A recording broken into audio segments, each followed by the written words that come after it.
فين أيام زمان لما كانت الناس عايشة حياة صحية وكانوا بياكلوا أكل صحي والأكل كان طبيعي وما كانش فيه مواد وحشة ومواد كيماوية ومواد مسرطنة، وما كانش الناس بتاعية بالأمراض الفظيعة اللي بقينا بنسمع عنها دلوقتي، وما كانتش الناس عندها كمية المشاكل الصحية الموجودة دلوقتي. مش انتي وحشك الأيام دي يا رضوى؟ لا لا، صراحة أنا مبسوطة إن إحنا عايشين في القرن ده. يعني انتي حاسة خالص إن الأيام بتاعت زمان كانت أحسن؟ لا طبعا. ولا أنا كمان خالص يعني. طبعا يا جماعة، رضوى بتهزر معانا. أهلا بيكم في حلقة جديدة من رضوى ورضوى، برنامج بودكاست هدفنا فيه تبسيط العلوم ونشر الوعي الصحي. معاكم رضوى شرف، ورضوى عويشة. دكاترة في كلية صيدلة. وحلقتنا النهاردة هنتكلم فيها عن الصحة أيام زمان وأيام دلوقتي. طيب احنا بقى هنبدأ بالنقطة اللي ناس كتير بتقولها، بتقول زمان الناس كانت عايشة حياة أحسن، ما كانش عندهم أمراض كتير. أنا هتكلم على أول حاجة بالنسبة لي نسبة وفيات الأطفال زمان بالنسبة لدلوقتي. كان زمان كل أسرة ممكن يتوفى لها من طفلين لثلاث أطفال، نسبة الوفيات دلوقتي في الأطفال من كل 1000 ممكن واحد بس يموت، فده طبعا فرق كبير جدا، وده بيرجع بشكل أساسي للتقدم في العلم والتقدم في الطب. انا هديكم مثال: الملك ادوارد الاول والملكه الينور، دول كانوا ملوك بريطانيا، هم اتجوزوا سنه 1254. الملكه الينور خلفت 16 طفل، من ال 16 طفل دول في خمس بنات بس هم اللي وصلوا لان هم يبقوا بالغين، يعني ما يموتوش وهم اطفال، وطفل واحد ولد اللي هو ادوارد الثاني هو اللي عاش بعد ما ابوه توفى فبقى هو الملك. يعني من 16 طفل واحد بس هو اللي عاش ان هو ينفع يبقى وريث للعرش.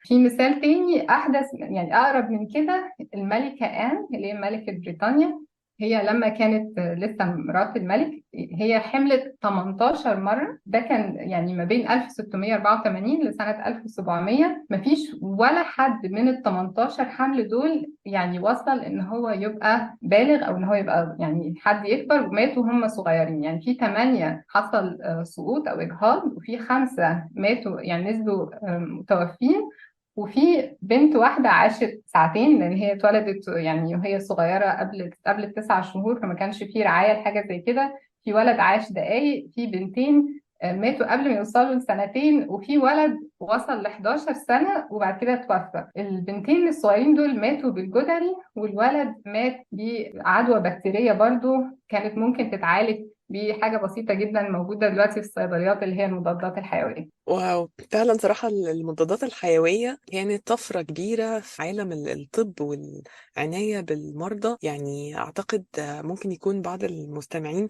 فاكرين أيام الحرب العالمية الثانية، لما كانت صناعة المضادات الحيوية دي بيعتبر سر من أسرار الحرب. يعني الحلفاء لما عرفوا يصنعوا المضادات الحيوية بكميات كبيرة علشان يدوها للجنود اللي بيصابوا في الحرب ويمنعوا أي التهابات أو أي إصابات ببكتيريا، كانوا عايزين يخبوا على السر ده علشان الطرف التاني ما يعرفش ويتفوقوا عليهم في الحرب. فالقصة ابتدت إزاي بقى؟ حكاية المضادات الحيوية ابتدت إن كان في عالم في يوم من الأيام قاعد في المعمل بتاعه، اكتشف إن ممكن يكون في بعض الفطريات بتطلع مواد تموت البكتيريا. ومن ساعتها بقى ابتدى رحلة البحث عن طريقة ان احنا نصنع المضادات الحيوية دي بكميات كبيرة. ولما اكتشفنا بقى ازاي نصنعهم بكميات كبيرة وبدأوا يستخدموا في المستشفيات والمرضى، العلماء بتقدر ان المضادات الحيوية سببت في زيادة متوسط عمر الإنسان كام سنة؟ تخيلوا الزيادة كام سنة؟ 23 سنة.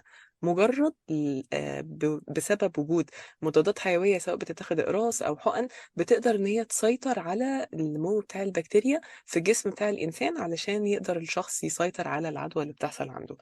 فخلينا كده ناخد مثال. انا بحس دايما الارقام زي ما رضوى كانت بتتكلم دلوقتي على نسب الوفيات للاطفال، الارقام بتقرب الصورة اكتر.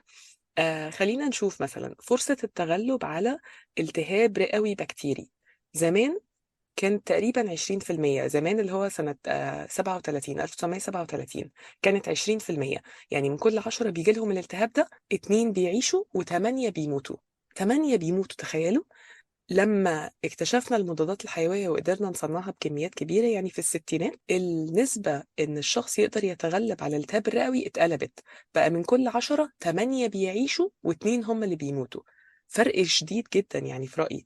كمان كانت رضوى بتحكي معايا ساعة الحرب كان في حاجات كتيرة بتحصل علشان هي ظروف طبعا استثنائية ساعتها. مثلا علشان الجنود المصابين اللي محتاجين عناية كانوا الدكاترة مش كتير، الجراحين مش كتير، فكانوا بيجيبوا الناس اللي بتشتغل جزارين والناس اللي بتشتغل نجارين علشان هم يساعدوا في إجراء بعض العمليات ساعة الحرب. طبعا بقى لا في استخدام تكنيك علشان نتأكد إن ما يحصلش مثلا أي عدوى، ولا عناية ببعض الأساسيات اللي دلوقتي لازم أي طبيب جراح يتعلمها في الكليات الطب والتدريب بتاعهم. فيعني فرق رهيب. أنا أكيد لو خيروني ما بين إن أنا أعيش زمان وإن أنا أعيش دلوقتي أكيد هفضل دلوقتي. هو فعلا يا رضا الناس مش بتتخيل يعني ايه حد جاله إصابة أو جرح في حرب. يعني هو فعلا زي ما قلتي، هما ليه كان لو حد مثلا صنعته ان هو جزار أو ان هو نجار كان بيشتغل في المستشفى الميداني. ليه؟ لأنه ما فيش فرق كبير ما بين اللي الدكتور بيعمله وما بين الجزار بيعمله، وما فيش فرق كبير ما بين الدكتور بيعمله وبين النجار بيعمله. هما بس بيستخدموا منشار وسكينة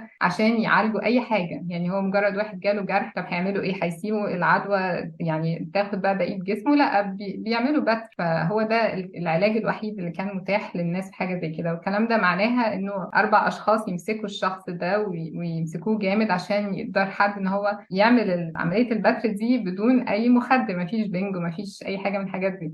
طبعا النزيف ما كانش فيه حاجة اسمها نقل دم، وما فيش حاجة اسمها ان هم يعرفوا بقى ازاي يعني يلحقوا الشخص ده اللي عمال ينزف عن طريق مثلا نقل دم او حاجة زي كده. فطبعا المنظر نفسه الواحد ما بيقدرش يتخيله. فمش عارفة ازاي الناس دايما في بالها ان الناس زمان كانت عايشة حياة احسن، او ان هي كانت بصحتها اكتر، او ان احنا دلوقتي حظنا اوحش منهم. دي حاجة مش قادرة اتخيلها. اتكلمنا على موضوع العدوى البكتيرية والعدوى الفيروسية. اعتقد ان دي من اكتر الحاجات اللي احنا يعني قصة نجاح كبير، ان الناس كتير كانت بتموت بيها ودلوقتي الناس مش بتموت بيها. فده يرجعنا للتطعيمات. واعتقد موضوع التطعيمات يعني معظم الناس اللي دلوقتي بتشتكي ان زمان الناس كانت عايشه احسن، الناس دي ولادها واخده كل التطعيمات، عمرهم ما تعرضوا للجدري. لما بيجي لهم عدوى بكتيريه بيروحوا يجيبوا مضاد حيوي من الصيدليه. يعني وده يرجعنا للحلقه اللي اتكلمنا فيها عن قصه القضاء على مرض الجدري. فالحلقه دي احنا هنحط الرابط بتاعها تحت في الوصف بتاع الفيديو، لأنها قصة فعلا يعني جميلة جدا، وبتحكي قد إيه إن ممكن فعلا بالعلم وبالطب وبالإيفيدنس يعني وبالدليل إن إحنا نقدر نقضي على مرض زي مرض الجدري. صحيح. انا بيتهيألي رضوى الناس بتنسى يعني يعني احنا علشان دلوقتي في عندنا تطعيمات بناخدها بتحمينا من امراض او بتخلي نسبة ان المرض ده يسبب مشكلة كبيرة اقل كتير.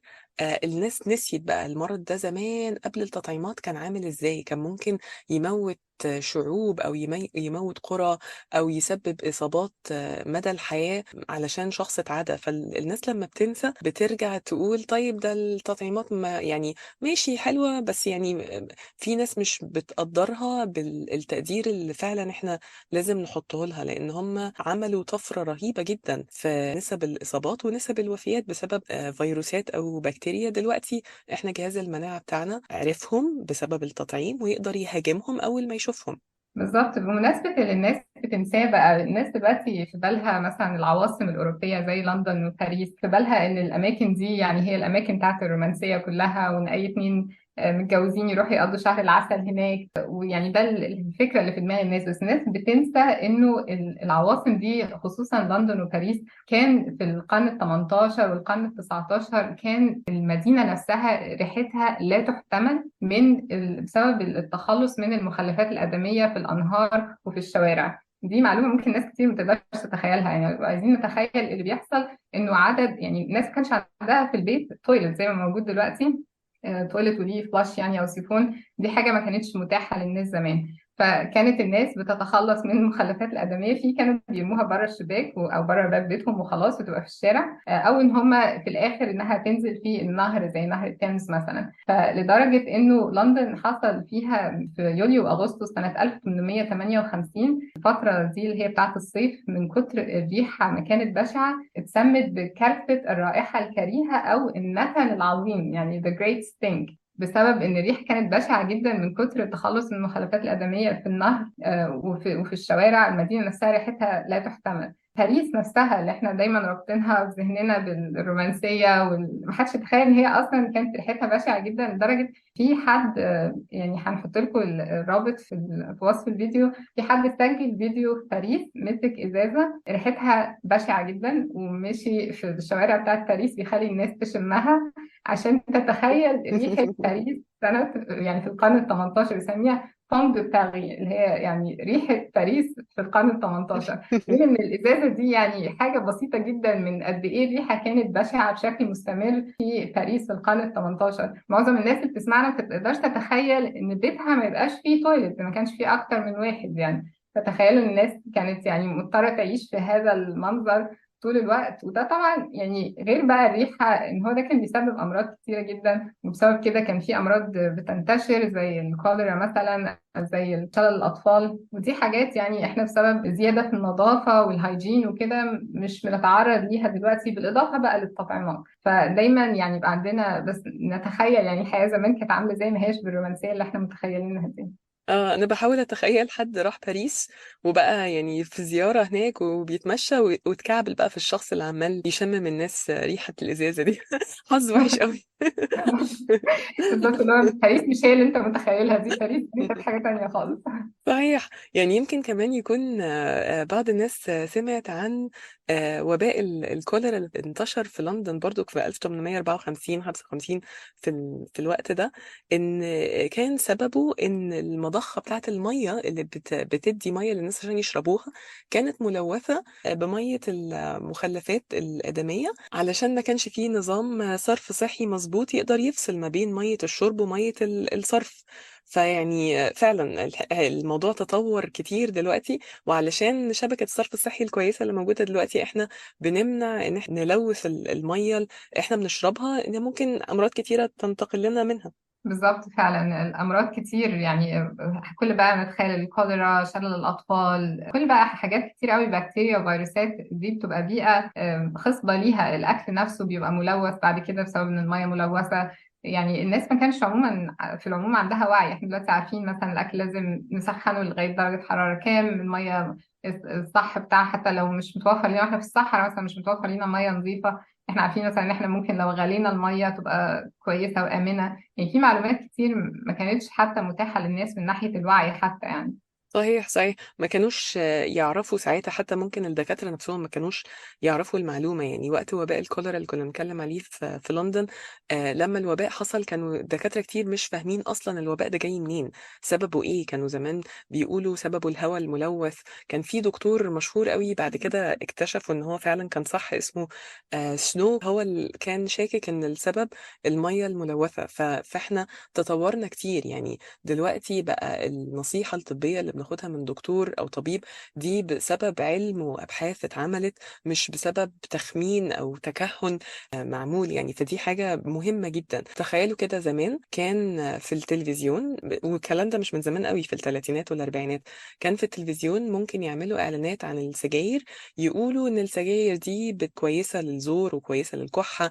لو حد عنده أزمة مش عارف يتنفس ممكن يشرب له سجارة علشان يحسن له زوره والوجع اللي في زوره. طبعا احنا عارفين الكلام ده مش صح خالص، بس ساعتها كان غير ان ما كانش طبعا في رقابة على الشركات دي لما بتعمل اعلانات، بس ما كانش في معلومات علمية وابحاث معمولة على الناس اللي بتشرب سجاير تؤكد او تنفي المعلومة دي. فكانت بتطلع في الاعلانات. يعني انا افتكر كان في اعلان فاكراه كويس، كان انا طبعا ما كنتش مولودة في السبعينات بس انا فاكرة ان كان مكتوب ان الدكاترة بتفضل نوع معين من انواع السجاير، زي كده بتفضل النوع ده او النوع ده علشان يشجعوا الناس ان هم يشتروا النوع دوت. مع الوقت طبعا بقى لما تراكم عندنا الادله العلميه اتمنعت في بعض الدول اعلانات السجاير خالص من التلفزيون والراديو، لان اكتشفوا ان دي حاجه مضره جدا بالصحه، بس ساعتها ما كانوش يعرفوا. بمناسبة إعلانات السجاير، وإن الناس كانت فعلا فاكرة إن السجاير كويسة للصحة، كان ملك بريطانيا اللي هو أول ملكة إليزابيث اللي هي لسه متوفية،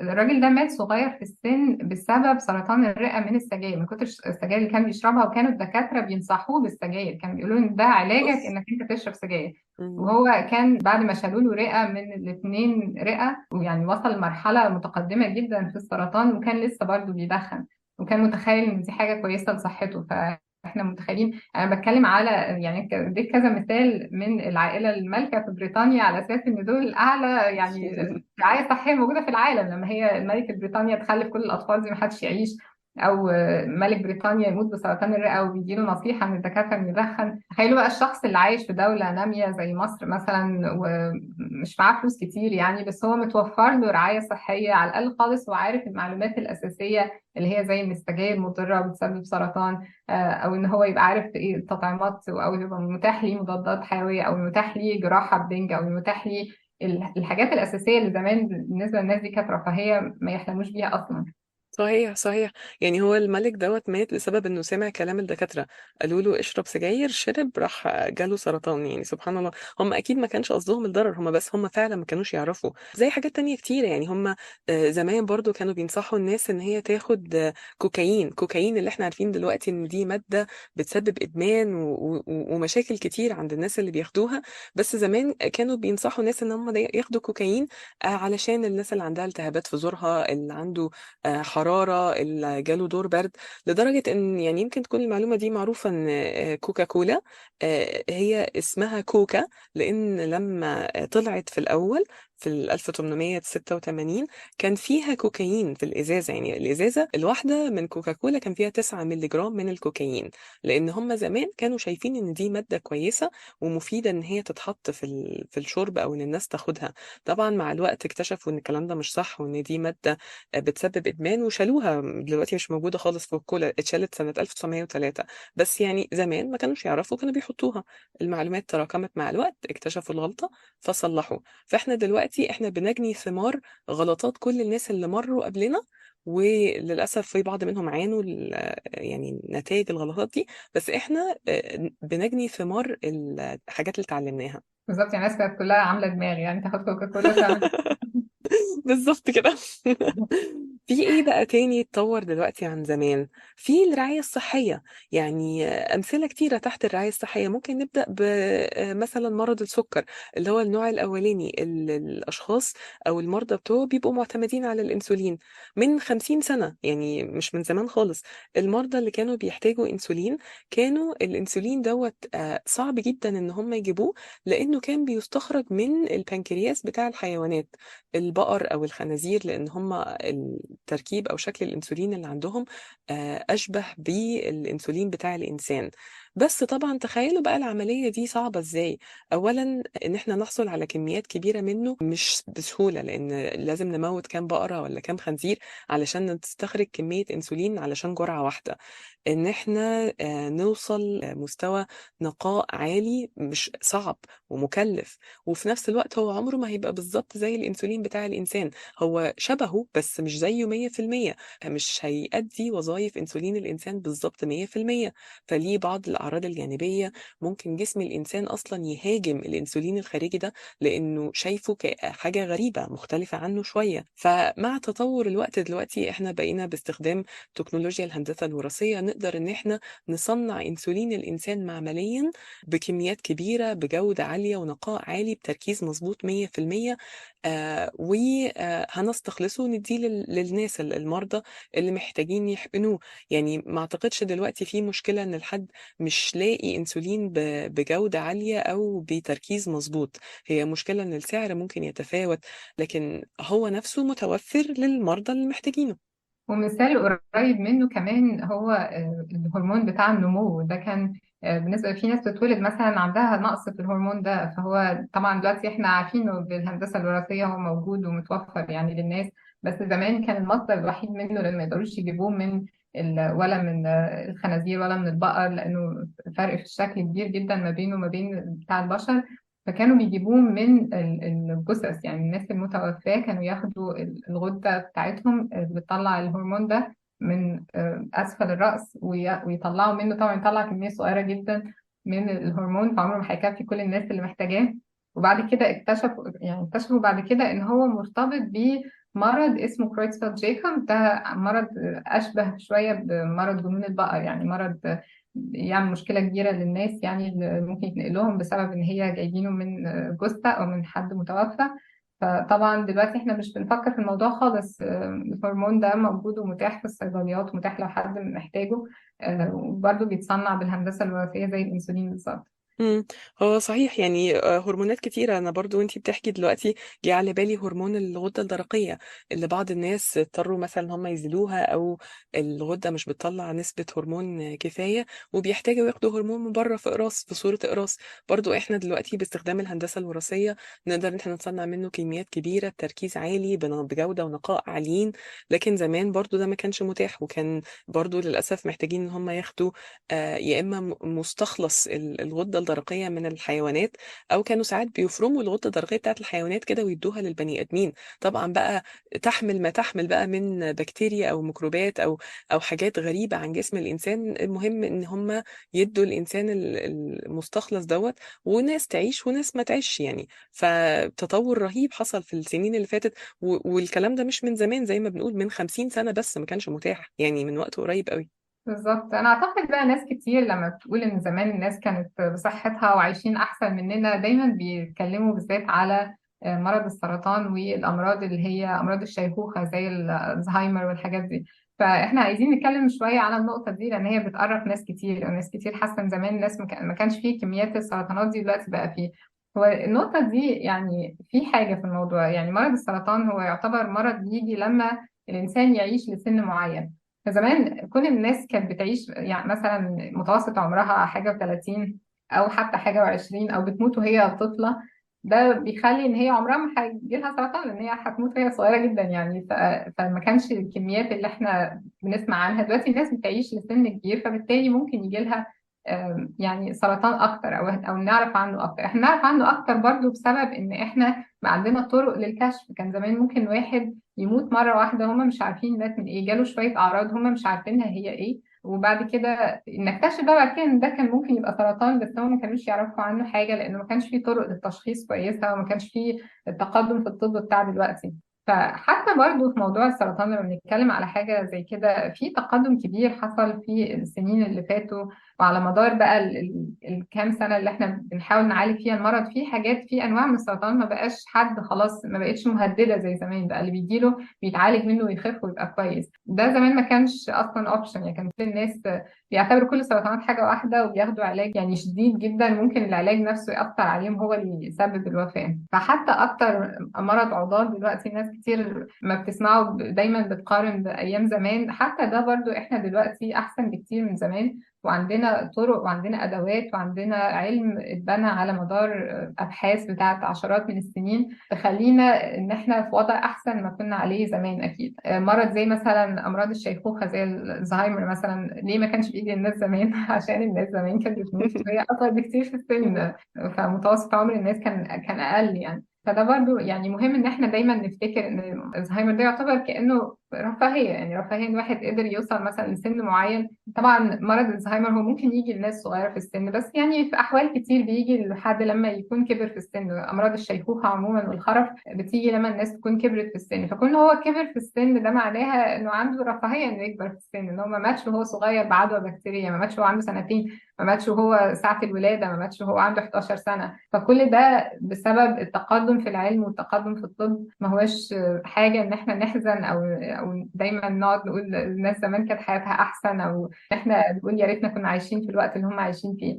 المهم نفتكر انه فكرة ان الواحد يقول زمان الناس كانت حياتها احسن، دي حاجة موجودة في طبع البشر على مدار السنين، لدرجة ان هم لقوا على الحوائط بتاعة المصريين القدماء حد كان كاتب ان زمان الناس كانت حياتها احسن من دلوقتي. كانت الناس اخلاقها كويسة، كانت الناس طبيعة العيشة هادية. فيعني واضح ان دي حاجة قديمة والناس هتفضل تقولها على طول. فاحنا ناخد بالنا ان احنا ما نضفيش طابع رومانسي على حقبة مضت لمجرد ان هي مضت، واحنا ما كناش نعرف ايه كمية المشاكل اللي الناس كانت عايشة فيها وقتها. ودايما نقول الحمد لله على النعم اللي ربنا اداها لنا دلوقتي، وما ناخدهاش كده انها حاجة مسلم بيها يعني. انا بحاول اتخيل وقت مثلا الملك رمسيس بيقولوا يا سلام على ايام خوفو، كانت جميله. بالظبط كده. بس هو فعلا يعني نصيحة جميلة جدا. ويعني احنا لو نقدر كده نلخص الكلام اللي احنا قلناه النهاردة، احنا زي ما احنا قلنا أمثلة بتوري ازاي ان احنا دلوقتي بقينا الوضع الصحي والطبي أحسن كتير من زمان. اتكلمنا على نسب وفيات الأطفال، اتكلمنا على الأدوية والتطعيمات اللي اكتشفت ودلوقتي بقت موجودة على نطاق واسع، اتكلمنا على تحسين الصرف الصحي وتحسين العناية الطبية للمرضى. فنتمنى تكون المعلومة وصلتكم وأقنعناكم فعلا إن دلوقتي أحسن. حلقة عجبتكم، المراجع اللي احنا استخدمناها هتلاقوها مكتوبة تحت. ما تنسوش تشتركوا في قناة البودكاست واليوتيوب علشان تسمعوا الحلقات الجديدة من برنامجنا، وتفعلوا زر الجرس عشان يجيلكوا إشعارات لما ننزل حلقة جديدة. ولو في موضوع معين حابين نتكلم فيه تقدروا تتواصلوا معانا على فيسبوك وإنستجرام وتويتر تحت اسم رضوى، أو تسيبوا لنا تعليق على قناة اليوتيوب. شكرا لوقتكم ونشوفكم في الحلقة الجاية إن شاء الله.